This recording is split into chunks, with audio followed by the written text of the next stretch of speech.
화성 이주를 꿈꾸는 수많은 사람들이 있습니다. 붉은 행성에서 새로운 삶을 시작하고 인류 최초의 개척자가 되며 역사에 이름을 남기는 상상 말이죠. 하지만 그들 대부분은 한 가지 무서운 진실을 모르고 있습니다. 화성에 도착한 순간부터 몸은 서서히 지구로 돌아올 수 없는 상태로 변해간다는 사실을요. 뼈는 약해지고 근육은 녹아내리며 심장은 지구의 강한 중력을 더 이상 견딜 수 없게 재구성됩니다. 게다가 우주 방사선이 세포 깊숙이 박혀 돌이킬 수 없는 손상을 남기죠. 환상적인 우주 여행이라고 생각했던 그 티켓이 사실은 영원히 돌아올 수 없는 편도표였다는 충격적인 이야기를 지금부터 시작해 보겠습니다. 많은 사람들이 화성 여행을 마치 해외여행처럼 생각합니다. 몇 년 다녀오면 되겠지, 경험 쌓고 돌아오면 되겠지 하는 식으로요. 영화에서 본 것처럼 멋진 우주복 입고 붉은 모래 위를 걸으며 셀카 찍고 지구에선 할 수 없는 특별한 경험을 하다가 임무 끝나면 귀환하는 거라고 상상하죠. 하지만 현실은 전혀 다릅니다. 우주선이 지구 궤도를 벗어나는 그 순간부터 돌아올 수 없는 여정이 시작되거든요. 그리고 대부분의 사람들은 너무 늦게 깨닫습니다. 우주선 안에서 시작되는 변화는 처음엔 즐겁기까지 합니다. 승무원들은 복도를 따라 가볍게 떠다니면서 손잡이 하나로 몸 전체를 이동시키는데 이게 정말 신기하고 재미있거든요. 마치 초능력을 얻은 것처럼 느껴지죠. 무거운 장비도 손가락 하나로 밀 수 있고 공중제비를 돌 수도 있으며 천장을 걸을 수도 있습니다. SNS에 올리면 수백만 명이 부러워할 만한 영상들이 매일 만들어지는 거예요. 하지만 이 순간 몸속에선 조용한 재앙이 진행되고 있습니다. 중력이 사라진 환경에서 근육은 더 이상 힘을 쓸 필요가 없다고 판단합니다. 지구에서 매일 몸무게를 지탱하느라 일했던 다리 근육, 자세를 유지하던 등 근육, 걸을 때마다 수축했던 종아리 근육이 모두 쉬기 시작하는 거죠. 뼈도 마찬가지입니다. 무거운 몸을 버티기 위해 칼슘을 저장하고 구조를 강화할 이유가 없어지니까 서서히 칼슘을 내보내기 시작합니다. 척추는 압박에서 해방되면서 길어지고 심장은 혈액을 뇌까지 끌어올리기 위해 애쓸 필요가 없어져서 펌프질 강도를 낮춥니다. 이 모든 변화가 조용히 그리고 빠르게 진행되는데 당사자는 전혀 느끼지 못하거든요. 몇 달간의 우주여행 끝에 화성에 도착하면 이미 몸은 상당히 변해 있습니다. 그런데 여기서 중요한 사실을 알아야 합니다. 왜 화성의 중력이 지구보다 약한지 말이죠. 중력의 세기는 행성의 무게와 크기로 결정되는데 화성은 지구보다 약 10배 가볍고 지름도 절반 정도밖에 안 됩니다. 쉽게 말하면 큰 자석과 작은 자석의 차이예요. 무겁고 큰 지구는 물체를 강하게 잡아당기지만 작고 가벼운 화성은 그만큼의 힘이 없는 겁니다. 그래서 화성의 중력은 정확히 지구의 38% 수준이죠. 이 38%라는 숫자가 운명을 바꿉니다. 우주선 해치가 열리고 처음으로 화성 땅을 밟는 순간 사람들은 환호성을 지르죠. 왜냐하면 몸이 너무 가볍게 느껴지거든요. 지구에서 100kg이던 사람이 화성에선 38kg처럼 느껴지고 20kg 장비를 들면 8kg처럼 가볍습니다. 높이 뛰면 지구에서보다 2배 이상 더 오르고 공중에서 더 오래 떠 있을 수 있죠. 처음 몇 주 동안은 이게 정말 신나는 경험입니다. 마치 다른 세계의 존재가 된 것 같은 기분이거든요. 하지만 이 가벼움이 바로 덫입니다. 몸은 우주선에서 이미 시작된 변화를 화성에서 더욱 빠르게 진행시키거든요. 이제 중력이 아예 없는 게 아니라 38%만 있으니까 몸은 이 정도면 충분하구나 하고 그에 맞춰 최적화를 시작합니다. 뼈 밀도는 한 달에 1에서 2%씩 감소하기 시작하고 근육량은 눈에 띄게 줄어들며 혈액량 자체도 줄어듭니다. 왜냐하면 약한 중력 속에서는 그렇게 많은 혈액이 필요 없으니까요. 심장도 좀 더 작고 약하게 변합니다. 화성에서의 일상은 이 변화를 가속화시킵니다. 아침에 침대에서 일어날 때 척추가 받는 압력이 지구의 절반도 안 되니까 등과 허리 근육은 긴장을 풀어버리죠. 식사하러 가는 짧은 거리를 걸을 때도 발목과 종아리는 지구에서처럼 강하게 버틸 필요가 없습니다. 한 발을 내디딜 때마다 몸이 공중에 더 오래 떠 있고 착지할 때 충격도 약하니까요. 무거운 장비를 옮기는 작업도 너무 쉽습니다. 지구에서라면 허리를 다칠 만큼 무거운 상자도 화성에선 한 손으로 들 수 있거든요. 이런 작은 차이들이 하루에 수백 번, 수천 번 반복되면서 몸 전체의 설계도가 다시 그려지는 겁니다. 6개월쯤 지나면 변화가 확실해집니다. 거울을 보면 얼굴이 약간 부은 것처럼 보이는데 이건 혈액이 약한 중력 때문에 상체로 더 많이 몰리기 때문이에요. 다리는 눈에 띄게 가늘어지고 엉덩이 근육도 줄어듭니다. 키는 몇 센티미터 더 커지는데 척추 사이의 디스크가 압박에서 해방되면서 펴지기 때문이죠. 처음엔 이런 변화들이 대수롭지 않게 느껴질 수 있습니다. 오히려 날씬해 보인다고 좋아하는 사람도 있죠. 하지만 의료진은 걱정하기 시작합니다. 왜냐하면 이게 돌이킬 수 없는 지점으로 가고 있다는 걸 알거든요. 1년이 지나면 상황이 심각해집니다. 뼈 밀도 검사를 해보면 10에서 15% 감소한 걸 확인할 수 있는데 이 정도면 지구에서 골다공증 초기 진단을 받을 수준입니다. 근육량도 20% 이상 줄어들고 심장 크기는 작아지며 혈액량은 15% 정도 감소하죠. 이쯤 되면 의료팀이 경고를 보냅니다. 지구로 돌아가는 게 점점 더 위험해지고 있다고요. 하지만 임무는 계속되고 대부분의 사람들은 아직 괜찮다고 생각합니다. 운동도 하고 있고 건강검진도 통과하고 있으니까요. 2년이 되면 몸은 완전히 다른 존재가 됩니다. 화성의 38% 중력에 완벽하게 적응한 거죠. 심장은 이제 그 정도의 힘으로만 혈액을 순환시키는 법을 배웠고 뼈는 38%의 하중만 견디도록 구조를 재편했으며 근육은 그 환경에서 필요한 최소한의 힘만 유지합니다. 평형 감각을 담당하는 뇌의 기관도 새로운 기준점을 설정했죠. 이 사람에게 화성은 이제 정상이고 지구가 비정상인 겁니다. 지구의 중력은 너무 강하고 지구의 공기는 너무 무거우며 지구의 환경은 생존하기 힘든 곳이 되어버린 거예요. 여기서 정말 무서운 시나리오가 시작됩니다. 이 상태에서 지구로 귀환을 시도하면 어떻게 될까요? 우주선이 지구 대기권에 진입하면서 감속할 때 승무원들은 몇 배의 중력 가속도를 경험합니다. 38% 중력에 적응한 심장이 갑자기 3배, 4배의 중력을 받으면 혈액을 제대로 순환시키지 못하고 뇌로 가는 혈류가 부족해져서 의식을 잃을 수 있죠. 약한 뼈는 강한 가속도를 받으면서 미세골절이 생길 수도 있습니다. 이건 아직 착륙도의 전의 이야기예요. 착륙 후가 더 끔찍합니다. 우주선 해치가 열리고 지구에 공기가 들어오는 순간 몸은 엄청난 충격을 받습니다. 지구의 대기압은 화성보다 훨씬 높거든요. 그리고 첫 발을 내딛는 순간 다리가 버티지 못하고 쓰러질 수 있습니다. 화성에서 38kg처럼 느껴지던 몸이 갑자기 100kg의 무게로 다리를 짓누르는 거예요. 뼈는 이 하중을 견디도록 설계되어 있지 않고 근육은 이 무게를 지탱할 힘이 없으며 심장은 중력을 이기고 혈액을 뇌까지 끌어올릴 능력이 부족합니다. 국제우주정거장에서 6개월 지낸 우주인들도 지구 귀환 후 몇 주에서 몇 달간 심각한 재활을 거쳐야 하는데 화성에서 2년, 3년을 보낸 사람은 비교할 수 없을 정도로 힘들 겁니다. 처음 몇 주 동안은 침대에서 일어나는 것조차 불가능할 수 있어요. 혈압이 급격히 떨어지면서 어지럼증이 심하고 조금만 움직여도 숨이 차며 다리는 자신의 체중을 지탱하지 못해서 보조장치가 필요하죠. 심장은 과부하로 두근거리고 뼈는 작은 충격에도 금이 갈 위험이 있으며 근육은 경련을 일으킵니다. 재활이 성공한다 해도 완전히 예전으로 돌아갈 수는 없습니다. 일부 손상은 영구적이거든요. 특히 뼈 밀도는 완전히 회복되지 않을 수 있고 심혈관계도 예전만큼 효율적으로 작동하지 않을 수 있으며 평생 관절 통증이나 근육 약화에 시달릴 수 있습니다. 그리고 이건 물리적인 문제만 이야기한 겁니다. 방사선 문제는 훨씬 더 심각하거든요.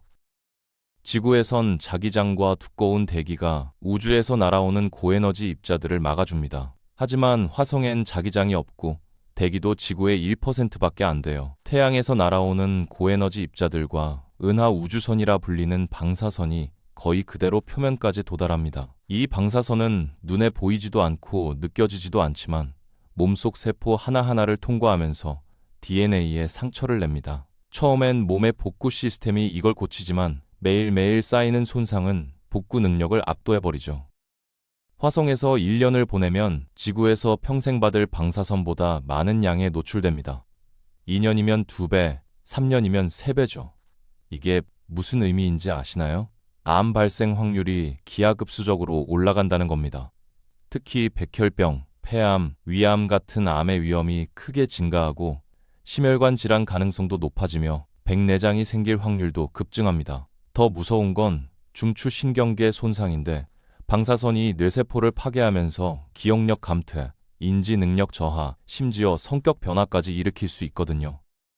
이 방사선 손상의 가장 끔찍한 점은 잠복기가 길다는 겁니다. 화성에 있을 때는 멀쩡해 보이다가 지구로 돌아온 후 5년, 10년 뒤에 암 진단을 받을 수 있어요. 방사선이 심어놓은 시한폭탄이 몸속에서 천천히 터지는 거죠. 설령 재활에 성공해서 걷고 뛸 수 있게 되더라도 평생 정기검진을 받으면서 암에 대한 불안 속에 살아야 합니다.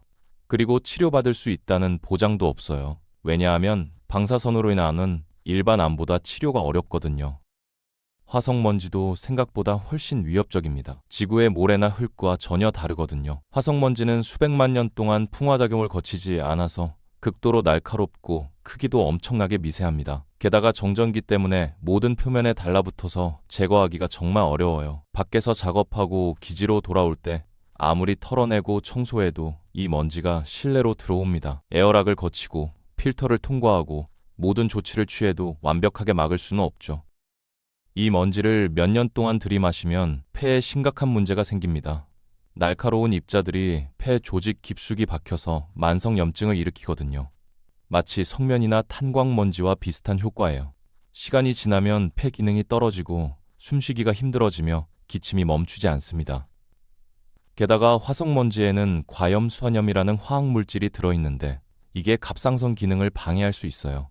갑상선 호르몬이 제대로 만들어지지 않으면 신진대사가 망가지고 피로감이 심해지며 면역력도 떨어집니다. 약한 중력 때문에 먼지가 공중에 더 오래 떠다니는 것도 문제입니다. 지구에서라면 빠르게 가라앉을 입자들이 화성에선 몇 시간씩 공기 중에 떠 있거든요. 그러니까 노출량이 훨씬 많아지는 거죠. 필터를 아무리 자주 교체해도 소용없습니다. 먼지는 계속 들어오고 폐는 계속 손상되며 이 손상은 되돌릴 수 없어요. 지구로 돌아와도 이미 망가진 폐는 회복되지 않고 평생 호흡기 질환으로 고생해야 할 겁니다. 이 모든 신체적 변화를 종합하면 끔찍한 그림이 나옵니다. 화성에서 3년을 보낸 후 지구로 귀환하는 사람을 상상해 보세요. 뼈 밀도는 20에서 30% 감소했고 근육량은 절반 가까이 줄었으며 심장은 작아지고 약해졌습니다. 방사선으로 DNA는 수천 곳에서 손상되었고 폐는 먼지로 상처투성이이며 면역 체계도 약화되었죠. 이런 상태에서 지구의 한하지 중력과 마주하는 순간 몸은 감당할 수 없는 부담에 짓눌립니다. 착륙 직후 의료진이 달려와도 어쩔 수 없는 경우가 많을 겁니다. 골절, 순환기 쇼크, 호흡 곤란이 동시에 일어날 수 있거든요. 응급처치를 받고 집중 재활을 시작해도 몇 달에서 몇 년이 걸릴 수 있어요. 그리고 재활 중에도 방사선 피폭의 후유증은 계속 진행됩니다.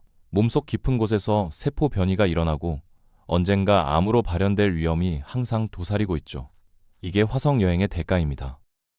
하지만 신체적 문제는 절반일 뿐입니다. 기술적인 장벽이 또 다른 거대한 덫을 만들어내거든요. 화성에서 지구로 돌아오려면 우주선이 필요한데 이 우주선을 띄우는 데 필요한 연료량이 어마어마합니다. 지구에서 모든 연료를 가져가는 건 물리적으로 불가능해요. 우주선이 너무 무거워져서 화성까지 갈 수조차 없거든요. 그래서 유일한 방법은 화성 표면에서 직접 연료를 만드는 겁니다. 이론은 간단합니다. 화성 대기의 95%는 이산화탄소고 지하에는 얼음이 있으니까 이 둘을 화학 반응시켜 메탄과 산소를 만들면 됩니다. 메탄은 연료가 되고 산소는 산화제가 되죠. 하지만 이걸 실제로 구현하려면 복잡한 기계 시스템이 몇 년 동안 완벽하게 작동해야 합니다. 대기를 흡입하는 펌프, 이산화탄소를 분리하는 필터, 물을 전기 분해하는 장치, 화학 반응을 일으키는 반응기, 생성된 연료를 저장하는 탱크까지 수십 개의 부품이 고장 없이 돌아가야 하는 거예요. 화성 환경은 기계에게 지옥입니다. 낮 기온은 영하 30도에서 영하 40도 사이를 오가고 밤에는 영하 100도 이하로 떨어지죠. 이런 극심한 온도 변화가 매일 반복되면 금속이 팽창걸 반복하면서 피로가 쌓입니다. 작은 균열이 생기고 용접 부위가 약해지며 밀봉재가 갈라집니다.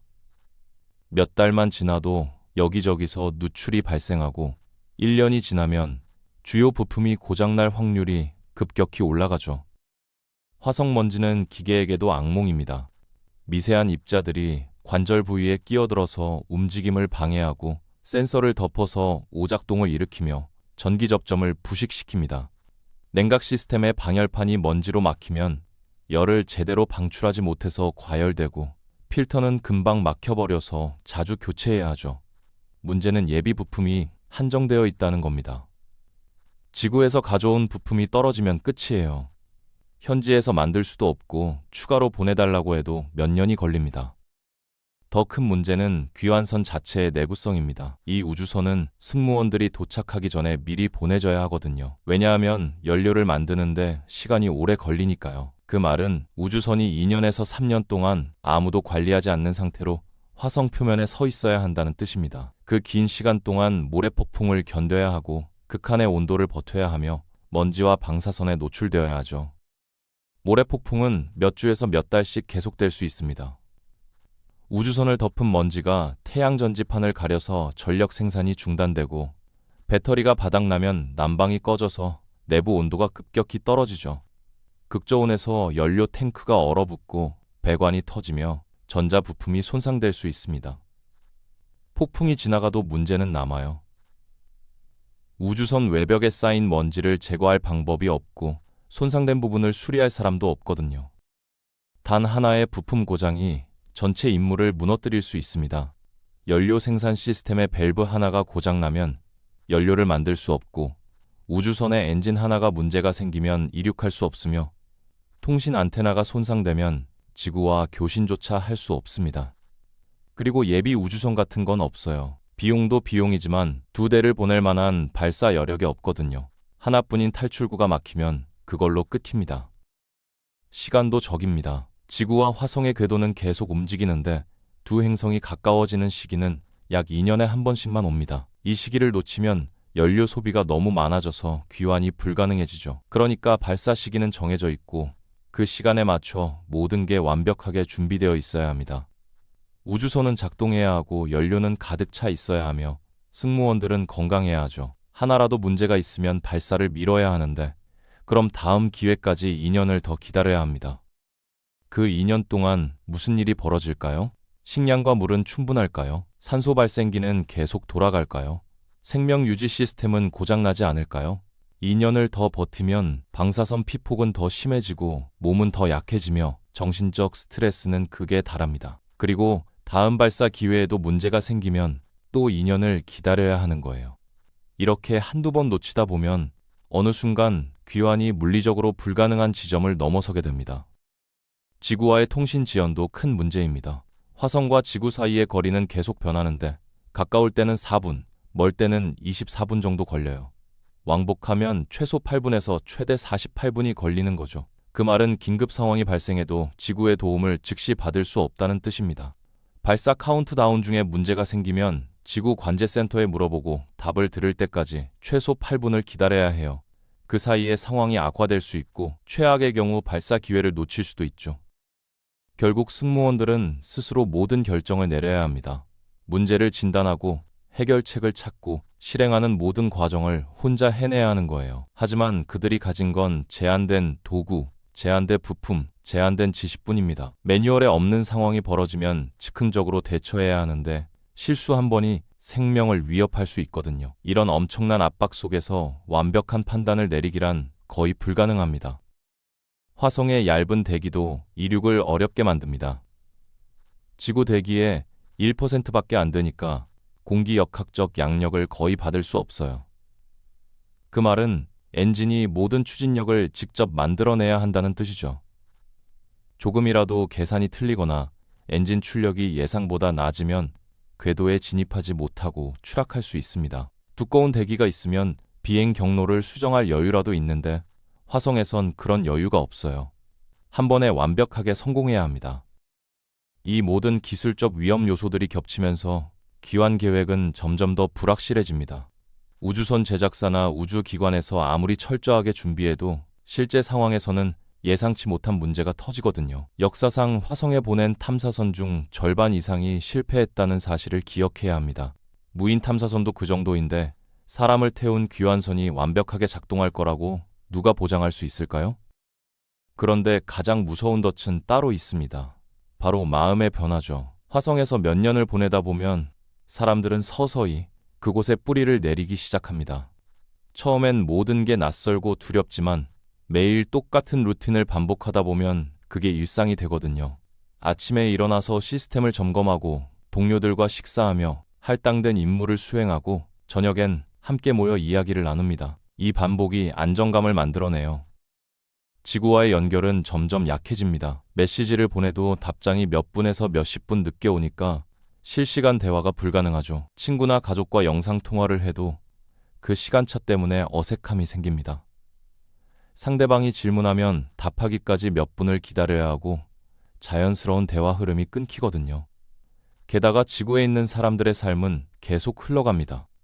친구들은 새로운 직장을 구하고 연애하고 결혼하고 아이를 낳죠. 그들의 일상은 화성에 있는 사람과 점점 멀어집니다.